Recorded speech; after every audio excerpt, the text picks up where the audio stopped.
Welcome to the only daily podcast focusing on compliance news of the day. Each morning, start your day with a cup of coffee and Tom Fox, the voice of compliance, to hear about 4 of the top compliance, corruption, or leadership stories you will need to start your day. The Daily Compliance News is a production of the Compliance Podcast Network. First, a word from our sponsor.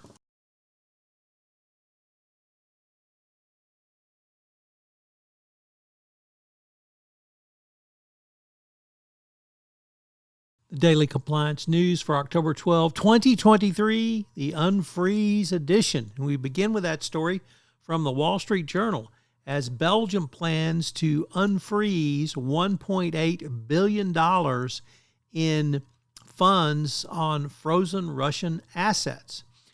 This will be used for Ukraine in its war effort in defending itself against Russia. And this is the first country to begin to unfreeze Russian assets to help Ukraine. So hopefully more help for Ukraine is on the way in spite of the U.S. Senate. Next up, what happens when your ex testifies? Well, in day 2, it got worse for Sam Bankman-Fried, SBF, in his trial. Carolyn Ellison, a former top advisor, testified that she lied over and over at his request, misleading the public about his business and circulating dishonest financial documents to top crypto lenders. At the time, she ran the Alameda Research Hedge Fund, and fighting back tears, she said it was actually a relief when FTX and Alameda collapsed. So pretty powerful testimony, and it's going to be interesting to see what the cross-examination shows us.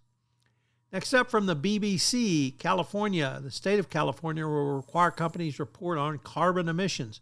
Major companies like Apple and Disney will be required to disclose their carbon emissions under a new California law signed by Governor Newsom. There are some efforts, obviously, at the federal level, but they're not in place yet. So California, as usual, leads the way. This is particularly a powerful tool, and it's going to be interesting to see what comes of it. And our final story today comes to us from the Financial Times, which reports that the OECD has agreed on a global treaty targeting taxes from digital giants. The OECD hailed the progress on a global deal to make tech companies and other large multinationals pay more taxes where they do business after publishing an international treaty drafted by some 130 countries. The OECD said it represents a significant step towards the practical implementation of the overall tax treaty, and it's good to see that the OECD was able to lead the world's efforts to tax these companies which had tried to move to tax havens to avoid taxes from the countries where they did business. The Daily Compliance News is a production of the Compliance Podcast Network and a proud member of C-Suite Radio. Thanks so much for listening. I hope you'll join me again tomorrow.